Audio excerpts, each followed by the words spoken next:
Hello అండి, welcome back to my channel. ఇవాళ ఈ కేక్ ఆర్డర్ నాకు హైదరాబాద్లో ఉన్న మన సబ్స్క్రైబర్ నాకు ఎర్లీ మార్నింగ్ కాల్ చేసి ఈ కేక్ ఆర్డర్ ఇచ్చారండి. ఆల్రెడీ 2 times ఇలాగనే ఆర్డర్ ఇచ్చారు.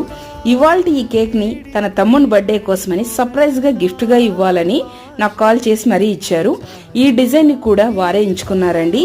మన యూట్యూబ్ ఛానల్లో ఉన్న షార్ట్స్ని ఒకటిని షేర్ చేసి ఈ విధంగా తయారు చేయమన్నారు. అదే విధంగానే నేను తయారు చేసి ఇచ్చాను. ఆ అబ్బాయి నేమ్ తరుణ్ అండి. వాటిని కూడా చాక్లెట్స్తో తయారు చేసి ఇవ్వమన్నారు. నేను అదే విధంగా తయారు చేసి ఇచ్చాను. ఈవినింగ్ వచ్చి ఆ బాబు కేక్ని తీసుకెళ్ళాడండి. కేక్ చాలా బాగుందని నాకు ఇన్స్టాగ్రామ్లో మెసేజ్ చేశాడు. ఆ అమ్మాయి కూడా 5 star రేటింగ్ ఇచ్చింది. మీకు ఇలాంటి కేక్స్ కావాలనుకుంటే కాంటాక్ట్ అవ్వండి. ఈ వీడియో చూస్తున్న వారు అనంతపూర్లో ఉన్న మీ ఫ్రెండ్స్ అండ్ రిలేటివ్స్కి షేర్ చేయండి. ఫస్ట్ టైం చూస్తుంటే తప్పకుండా సబ్స్క్రైబ్ చేసుకోండి. ఈ వీడియో నచ్చింటే లైక్ చేయండి, కామెంట్ చేయండి. Thank you for watching.